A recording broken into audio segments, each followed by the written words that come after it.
დილამშვიდობისა. ეს საქართველოს პირველი არხია, თქვენ უყურებთ გადაცემას პირადი ექიმი მარი მალაზონია ჟესტურ ენაზე თარგმანით. ჩვენ ადამიანზე ვსაუბრობთ. ადამიანზე, რომელიც ყველაზე დიდი ღირებულებაა ნებისმიერ საზოგადოებაში.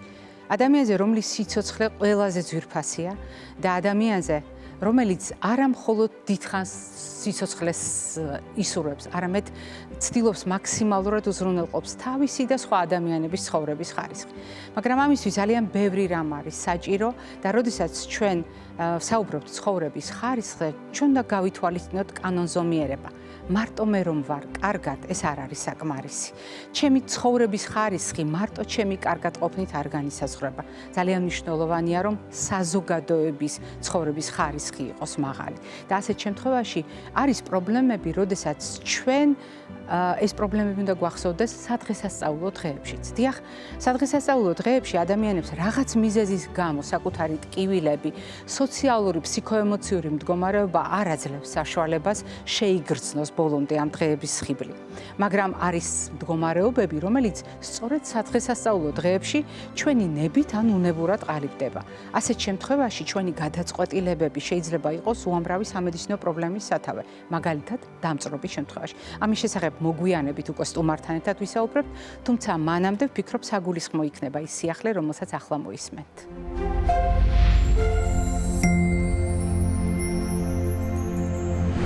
როგორ არის ერთმანეთთან დაკავშირებული ჟღალითმა, ფერმკრთალი კანი და ჭრილობის შეხორცება? რამდენიმე კვირის წინ ჟურნალში Immunology and Inflammation გამოქვეყნდა სტატია, რომლის ავტორებმა დაადგინეს მოლეკულა, რომელიც დაკავშირებულია წითელი ფერის ჟღალთმასთან და ფერმკრთალ კანთან გავლენას ახდენს ჭრილობის შეხორცებაზე. ამისთვის კვლევის ავტორებმა სხვადასხვა მოდელი შეისწავლეს, მათ შორის ექსპერიმენტული და აგრეთვე რეალური სამი ტიპის ჭრილობა, რომელთა შორის მათ გამოყვეს ტროპიკული წყლულები, ანუ ვენური დაავადების შედეგად განვითარებული წყლულები, დიაბეტური ტერფის წყლულები და ნაწოლები. და აღმოჩნდა, რომ სამივე რეალურ შემთხვევაში დარღვეული იყო სწორედ ზემოთ ნახსენები მოლეკულის წონასწორობა. მას შემდეგ, რაც ეს წონასწორობა აღადგინეს, ჭრილობის შეხორცება წარმატებით წარიმართა. ამდენად დღეს მეცნიერებმა უკვე იციან, როგორ შეიძლება მოძებნონ საფუძველი ჭრილობის შეხორცების ხარვეზის. ეს არ ნიშნავს, რომ დღეიდანვე გამოსწორდება ყველა გახანგრძლივებული ჭრილობის ბედი, მაგრამ მიუხედავად იმისა, რა ტემპით განვითარდება მოვლენები, კავშირი, რომელიც უკვე დადგენილია წითელ თმას, ღია ფერის კანსა და ჭრილობის შეხორცებას შორის გაცილებით მეტ შესაძლებლობას მისცემს მომავალში ექიმებს გახანგრძლივებული ჭრილობები წარმატებით შეხორცდეს.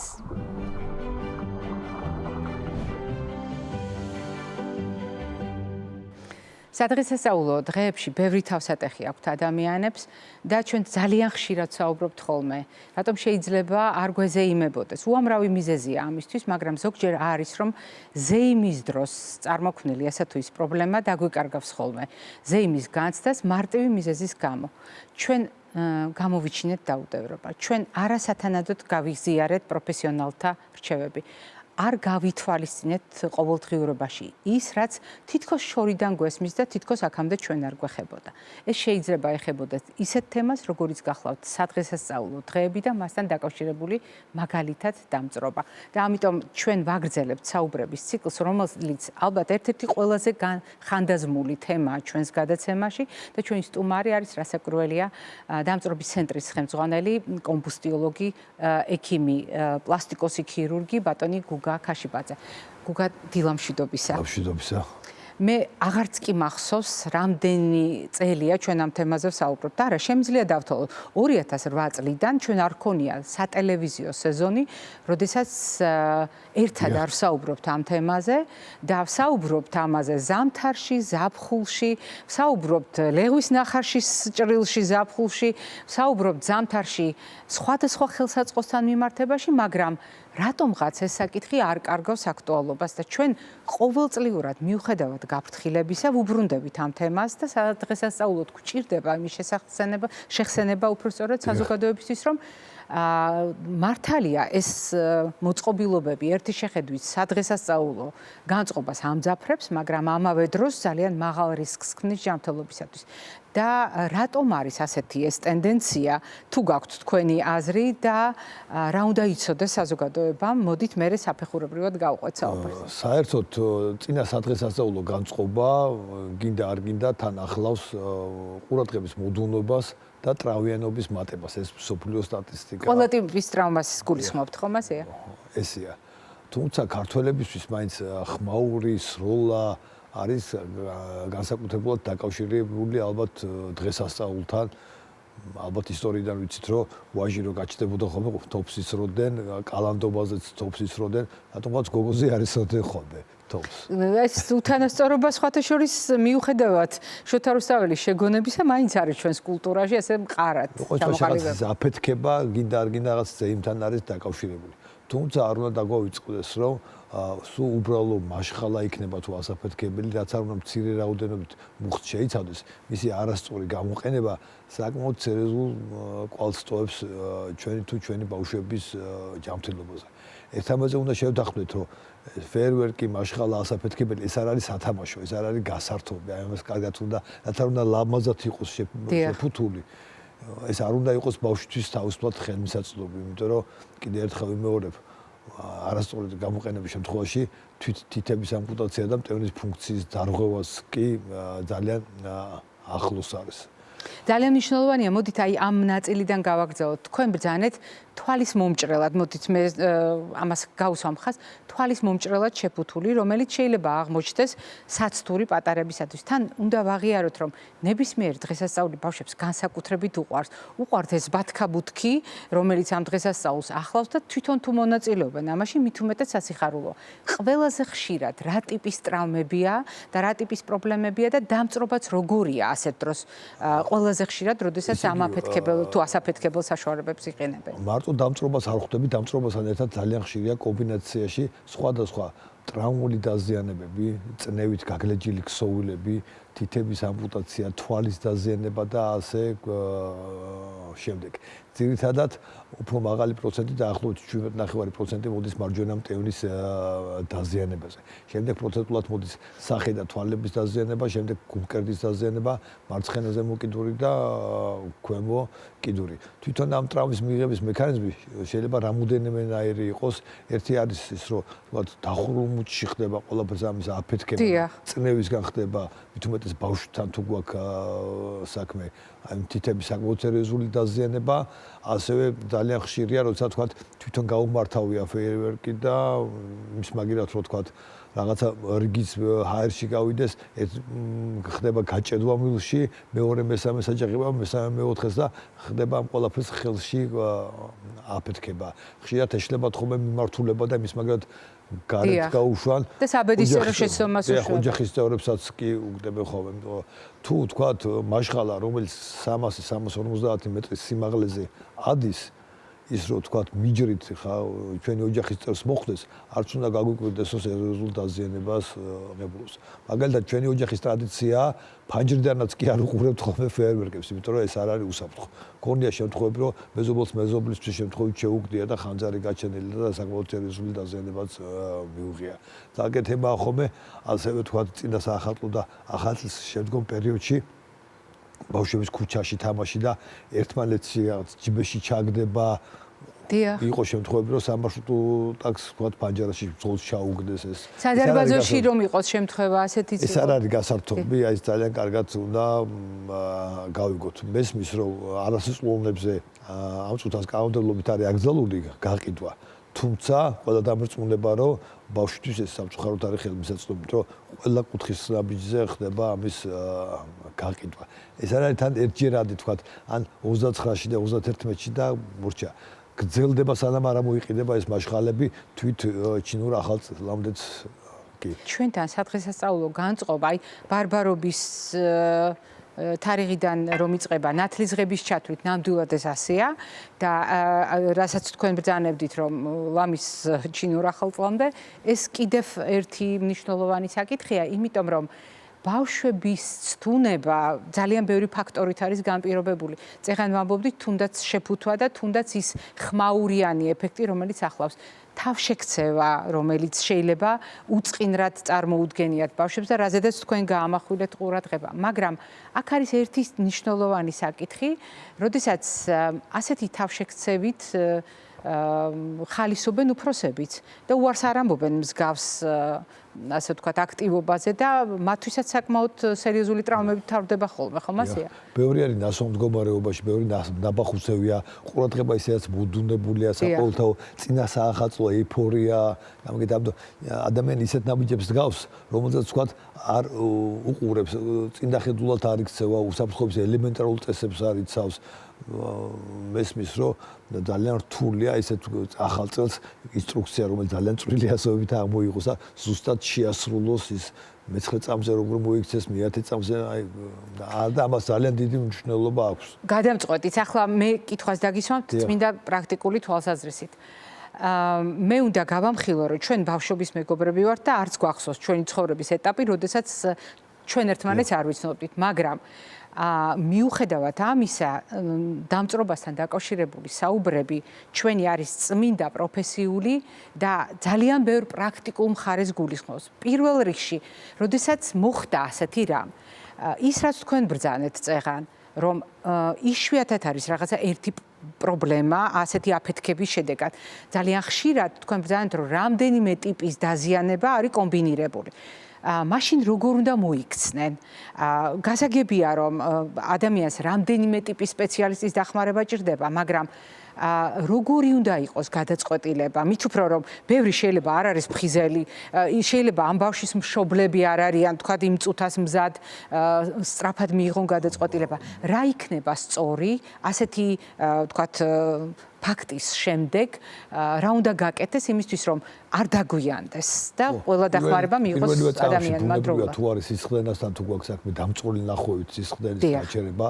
ანუ როგორც ყველა სისხლდენის დროს. ვერეკავთ 112-ში და თვითონ მორიგე ბრიგადა გადაწყვეტავს რომელ კლინიკაში არის ჯობია პაციენტის გადაყვანა, ჯობია რა თქმა უნდა მრავალპროფილიან კლინიკაში, სადაც რამოდენიმე დარგის სპეციალისტები ერთად იქნებიან, საჭირო დაჭირდეს ტრავმატოლოგი, მიკროქირურგი და ასე ერთდროულად რამდენიმე სპეციალისტის ჩარევა. ეს კი წარმოიდგენთ ისეთი სერიოზული დაზიანებებზე არის საუბარი. თუ მახსენდება შემთხვევა, როდესაც ბაკურიანში ერთ-ერთი ბავშვის დაბადების დღეზე მამამ გამოიტანა და თოლში ჩაარჭოს რაღაც პეტარდა, რომელიც უნდა აფრენილიყო. არ და მას სჭირდებოდა სპეციალური სადგომი, რომ ყარად ყოფილიყო. რამოდენიმე საერთში გასროლის შემდეგ წაიქცა და იქვე შეკრებილ ბავშვებს ერთ-ერთი სამწუხაროდ ძალიან სერიოზულად დაზიანდა. ძალიან ბევრ ქვეყანაში ეს არის აკრძალული, არის პეტარდები და ფეიერვერკები, რომელსაც სპეციალური უნარჩვევები თუ არ გაქვს და სპეციალური სერტიფიკატი თუ არ გაქვს, ჯამარებული გამოცდა. ვერც შეიძენდა, თქვათ, ახლოსაც ვერ გაიკარები. ჩვენთან ერთ-ერთი ეგ არის, რომ ბავშვებზე არასრულობებზე ეს ყველაფერი არის. თუმცა ეს პრაქტიკა მე მომეწონა, რატომაც არა? იყოს კიდევ უფრო მეცაც გეტყვით, არა მარტო თქვათ მოსახლეობას, ძალიან ხშირად თვითონ პროფესიონალებსაც კი ეშლებათ და ფერვერკის აფეთქების დროს მათაც კი მიუღიათ დაზიანებები. ყოველთვის უნდა გვახსოვდეს, რომ ის მუხტი არასდროად გამოყენების შემთხვევაში სხვა მიმართულებით მიდის და ასე თუ ისე საკმაოდ სერიოზულ ზიანს აყენებს ჩვენ ორგანიზმს. სადღესასწაულო დღეებში შესაძლოა ჩვენ ყველაზე მეტად ეს ხმაური გვიქმნის იმის განცდას, რომ დიახ სარისკო მოქმედებასთან გვაქვს საქმე, ბავშვის თამაშის დროს, ოჯახური დღესასწაულის დროს არის ერთი ძალიან მნიშვნელოვანი წახნაგი, რომელიც შესაძლოა დაგვავიწყდეს. მაგალითად, ყველაზე უწყინარი საოჯახო სამზადისი შეიძლება იყოს რისკის შემცველი დამწრობის თვალსაზრისით. ამას უკვე თქვენ განმარტავთ რატომ. კიდევ არის ერთი ძალიან მნიშვნელოვანი საკითხი, ასევე უწყინარი.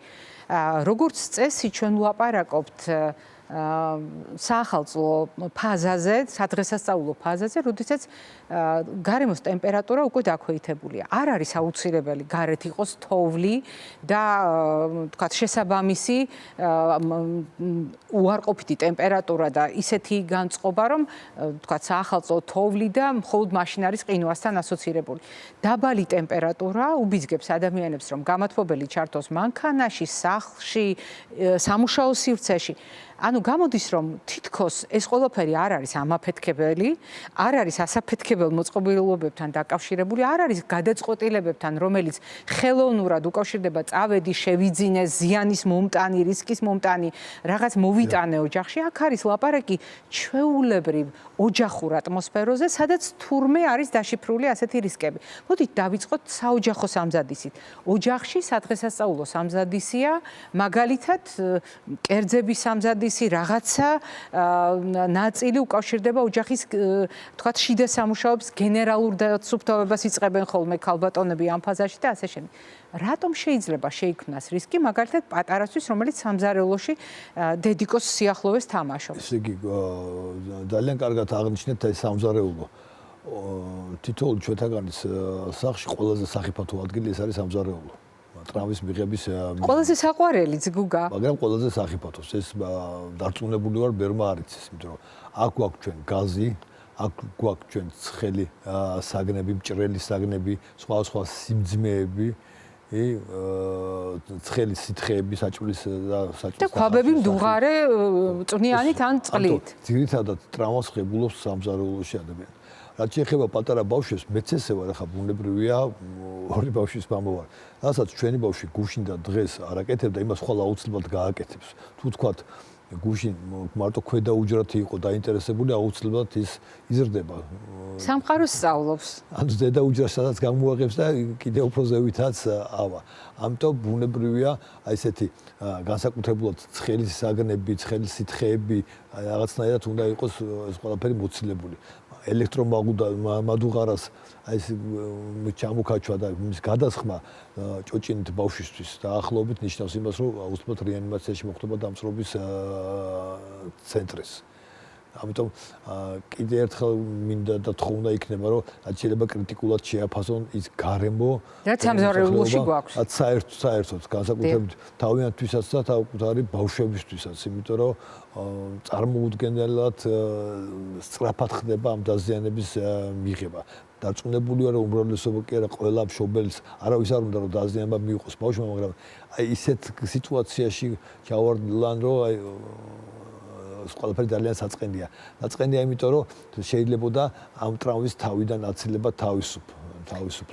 გუგა, გამათბობლებზე ჩვენ არაერთხელ გვისაუბრია და მე მინდა მაყურებელს გავახსენო გარკვეულწილად გულის ტკივილით ნათქვამი გამათბობლების მოდერნიზაციასთან დაკავშირებული ფრაზები, როდესაც ეს საკითხი ისევ აქტუალურია, ისევ შემოდის ასეთი დამწრობა.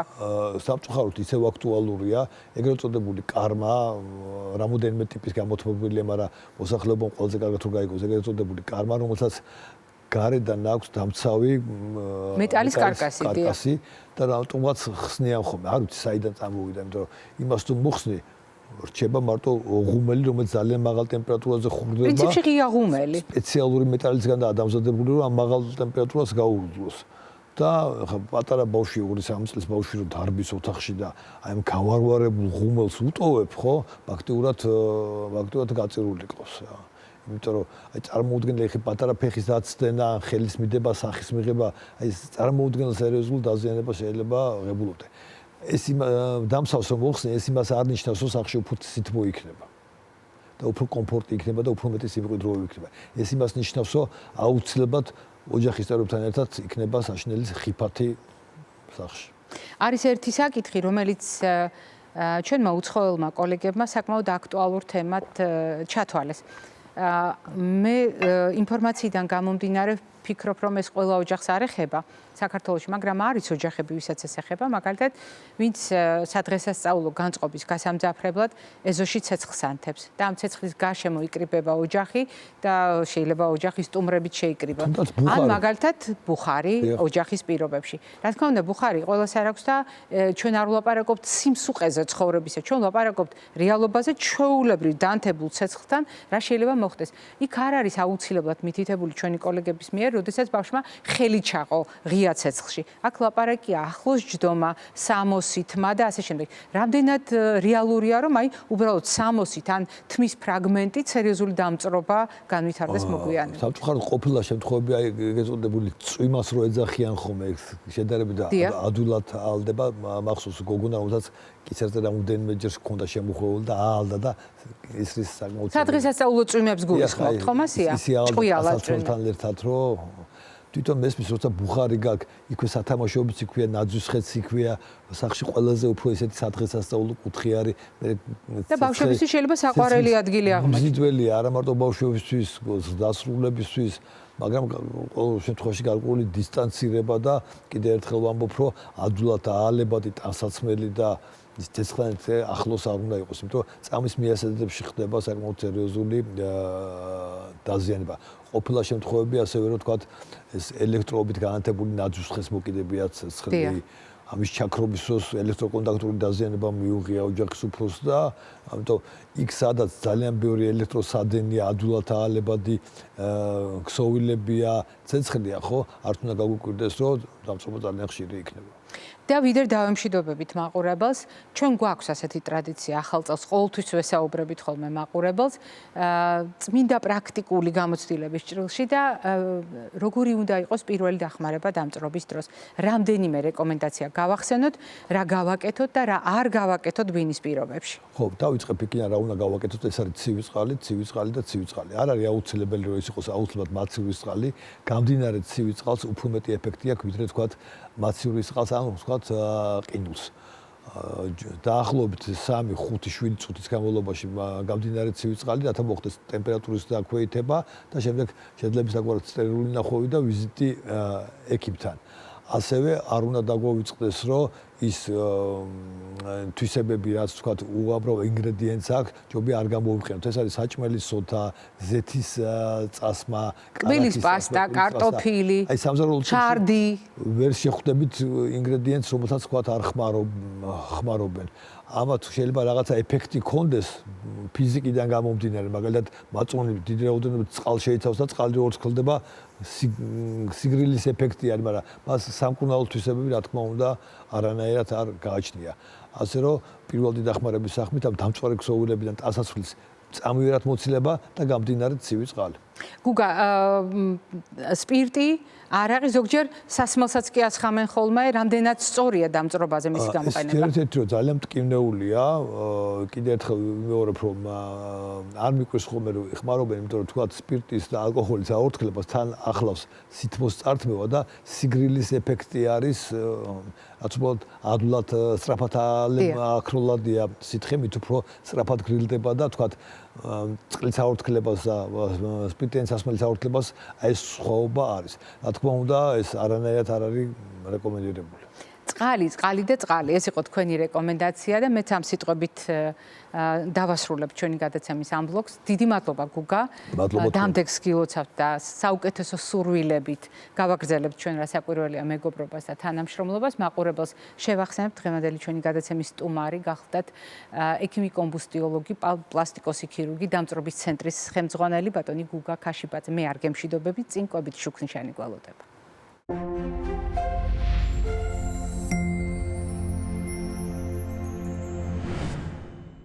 რა თქმა უნდა, ნებისმიერი დაავადება განსხვავებულ შევსებას გულისხმობს საკვები ნივთიერებებისა, რადგან ორგანიზმის კრიტიკული მდგომარეობიდან გამოსვლა გულისხმობს აღდგენას სხვადასხვა რესურსით, მათ შორის საკვები ნივთიერებებით.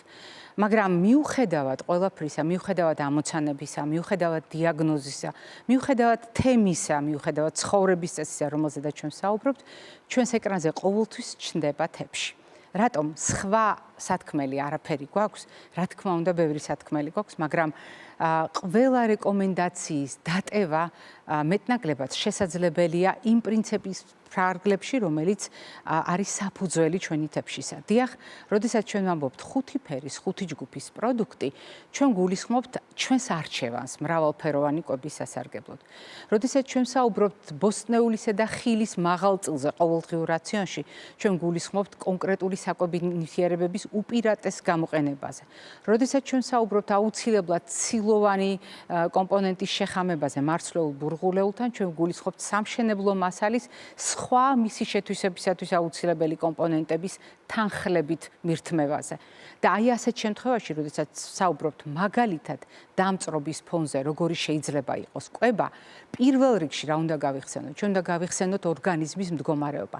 დამწრობა არ არის ორგანიზმის ჯანმრთელი ფაზა.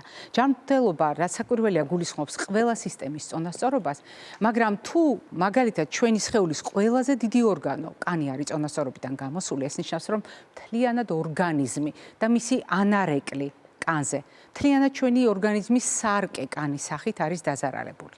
და აქ კიდევ ერთი მნიშვნელოვანი პროცესია, რომელიც, როგორც გავახსენე, აღდგენას უკავშირდება და აღდგენა ეს არის ზუსტად ისეთივე გულმოდგინედ შესასრულებელი პროცესი, როგორც ნებისმიერ ეტაპზე აშენება და კიდევ უფრო მეტი. რატომ?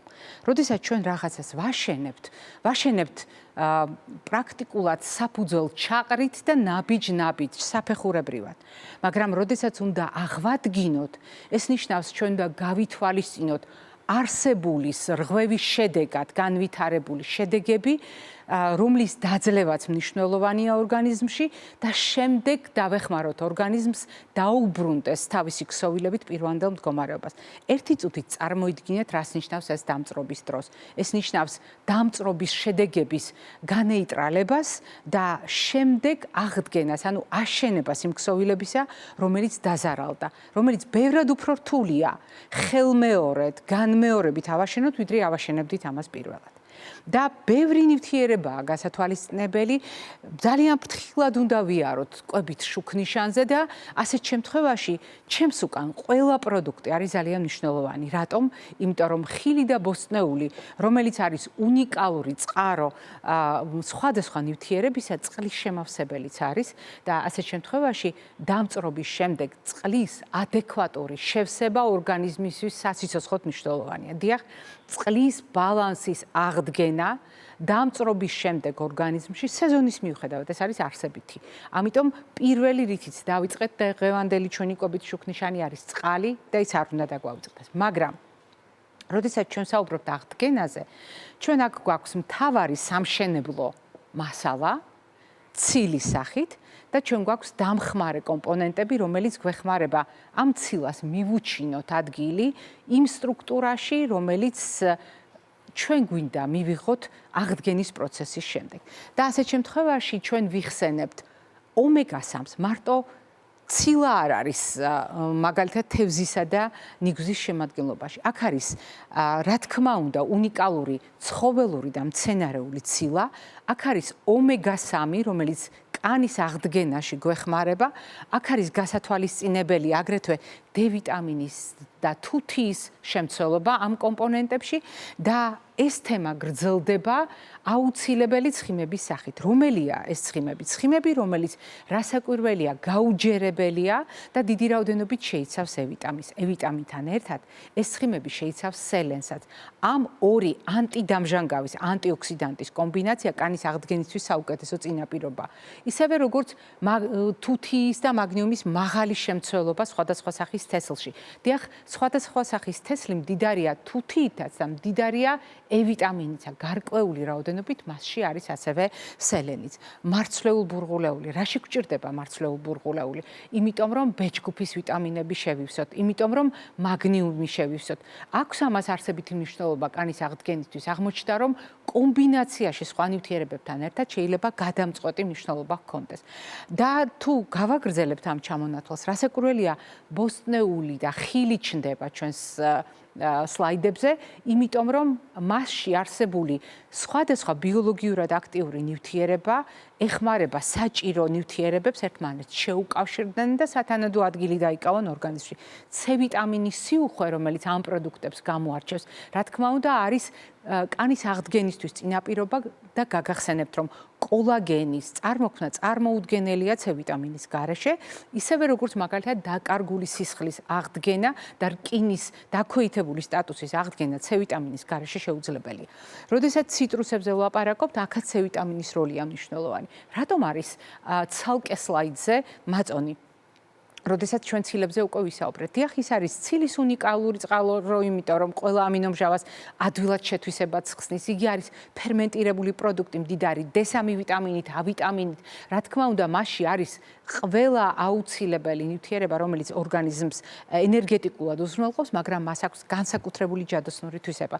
მას შეუძლია კეთილგანწყობა დაგვიბრუნოს ნაწლავის, რომელიც ბევრად განსაზღვრავს არა მარტო კანის მდგომარეობას, არამედ ანთების რისკს, რომელიც ძალიან დაბალი უნდა იყოს იმისთვის, რომ აღდგენა წარმატებით წარიმართოს.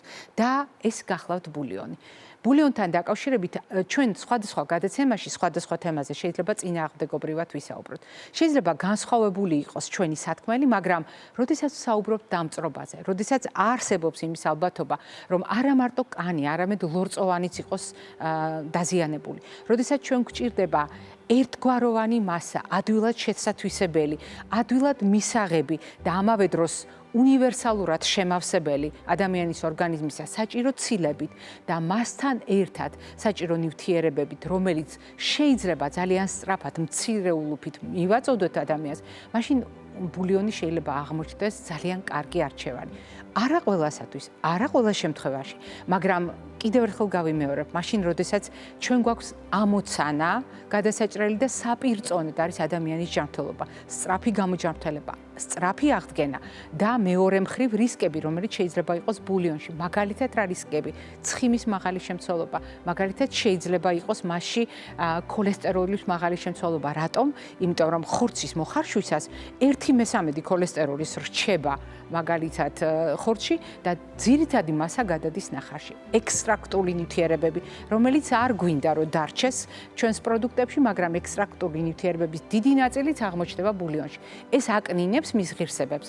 პრაქტიკულად არა, როდესაც ჩვენ საუბრობთ ორგანიზმის აღდგენაზე, მაგალითად მძიმე ავადმყოფობის შემდეგ, როდესაც ჩვენ საუბრობთ მაგალითად მდგომარეობებზე, მათ შორის დამწრობასთან დაკავშირებით, სადაც ჩვენ გვჭირდება გავითვალისწინოთ დამწრობა ნიშნავს ცილების სწრაფად, დიდი რაოდენობით კარგვას და აღდგენა პირველ რიგში ცილების აღდგენას ემსახურება და ასეთ შემთხვევაში ყველა ჩამოთვლილი პროდუქტი, მათ შორის ბულიონიც, უნდა გამოვიყენოთ იმისთვის, რომ ადამიანის მდგომარეობა მხოლოდ გაუმჯობესდეს და არ გაუარესდეს, რაც შეიძლება მოკლე ხანში ორგანიზმის საერთო აღდგენა კანის ლოკალური აღდგენისთვის. ეს იყო დღევანდელი ჩვენი რეკომენდაციები. მე დიდი იმედი მაქვს, რომ დღევანდელ რჩევებს გაითვალისწინებთ, მოერიდებით ყველა იმ საშუალებას, რომელიც ზიანის მომტანია თქვენი შვილებისთვის, თქვენი ოჯახისთვის, თქვენი ჯანმრთელობისთვის და არ დაგჭირდებათ ამ რეკომენდაციების შესრულება ყოველდღიურ რეალობაში და ასეთ შემთხვევაში დღესასწაული არ გვექცევა ტვირთად. მე გემშვიდობებით ხვალამდე ჯანმრთელობას და დღეგრძელობას გისურვებთ.